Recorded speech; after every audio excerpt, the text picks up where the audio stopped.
según cuenta la leyenda. En algunos hospitales de Estados Unidos utilizan unas pulseras de color negro para marcar la hora a la que falleció una persona y cuál fue el motivo de su muerte. Si ves a alguien con una de estas pulseras, podrías estar junto a un fantasma.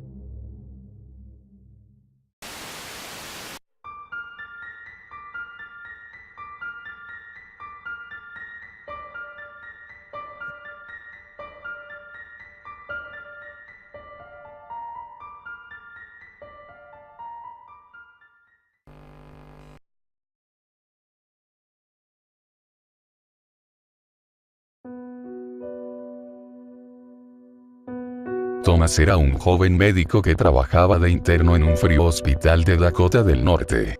Su vocación y sus ganas de salvar vidas eran el único motivo por el que no caía rendido de cansancio en unas interminables guardias que podían prolongarse hasta 36 horas y que le dejaban exhausto. Aquella noche había sido especialmente dura, el servicio de urgencias no tuvo ni un respiro y Thomas había tenido que encargarse por primera vez de una paciente sin el respaldo de otro doctor. Luchó por la vida de la chica, que no debía tener más de 22 años, durante más de 2 horas, pero desde que llegó se había considerado un caso perdido y en el hospital decidieron priorizar a otros pacientes que tenían más posibilidades de sobrevivir.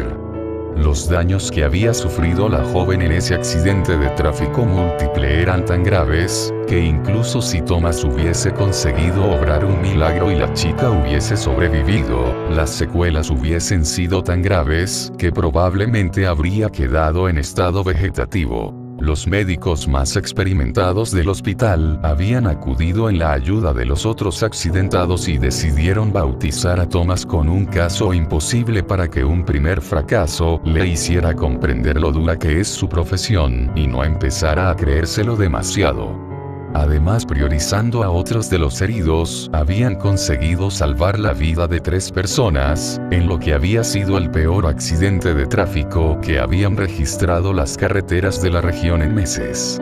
Thomas era consciente de que la chica probablemente nunca tuvo posibilidades de sobrevivir, pero aún así se sentía destrozado por dentro y tuvo que tragar saliva para contenerse las ganas de llorar cuando le puso una pulsera negra a la fallecida.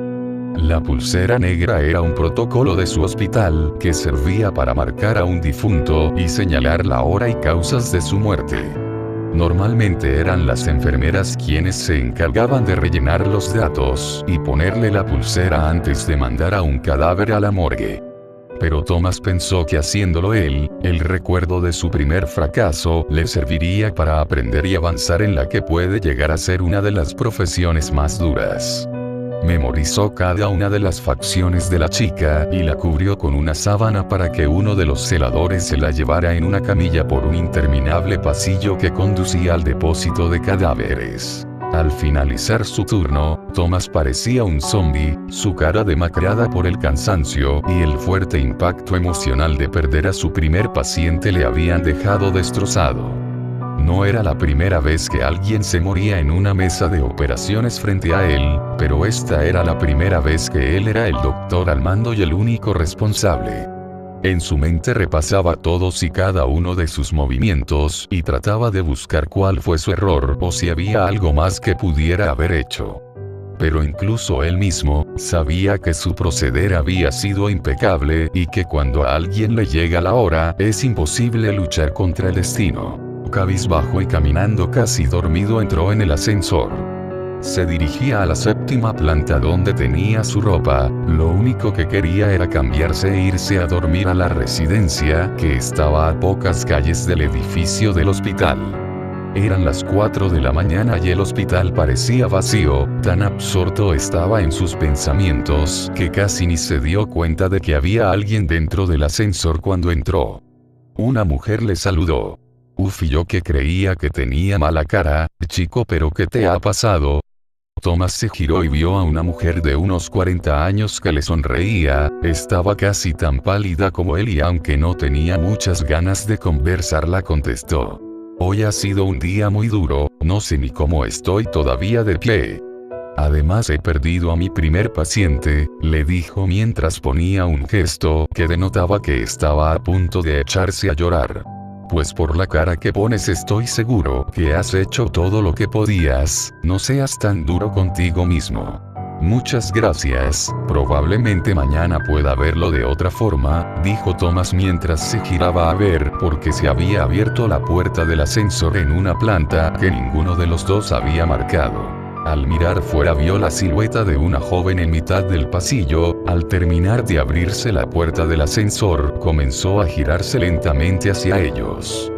Thomas al ver la cara de la chica dio un salto hacia atrás y pegó la espalda a la pared del ascensor mientras señalaba a la chica que había fuera y trataba de decir algo sin conseguir articular palabra. De repente pareció recuperar el control de su cuerpo y se abalanzó hacia el panel del ascensor, presionando repetidamente el botón que cerraba las puertas. La mujer que había en el interior del ascensor se quedó mirándole perpleja cuando la puerta se cerró cuando faltaba menos de 1 metro para que la joven que había fuera entrara en el ascensor. Esa chica, dijo tartamudeando del susto, yo mismo la vi morir, no pude hacer nada para salvarla y le puse esa pulsera negra. La mujer que se había mantenido pegada a la pared sonrió y mientras levantaba el brazo le preguntó: ¿una pulsera como esta? Thomas se giró a mirarla y vio como en su muñeca había una pulsera de color negro, idéntica a las que usan en el hospital. El joven médico se desmayó del susto y en su caída agarró fugazmente el brazo que le mostraba la mujer con la que había compartido la charla en el ascensor. Minutos después encontraron a Thomas aún desfallecido en el suelo del ascensor. Todos atribuyeron su desmayo al cansancio. Pero él sabía que lo que había pasado era real. En su mano tenía una pulsera negra que había arrancado sin querer del brazo de la mujer que había en el ascensor mientras caía desmayado. Al revisar la pulsera pudo comprobar que la mujer había fallecido 2 años antes en un accidente de tráfico muy similar a de la chica que quiso salvar.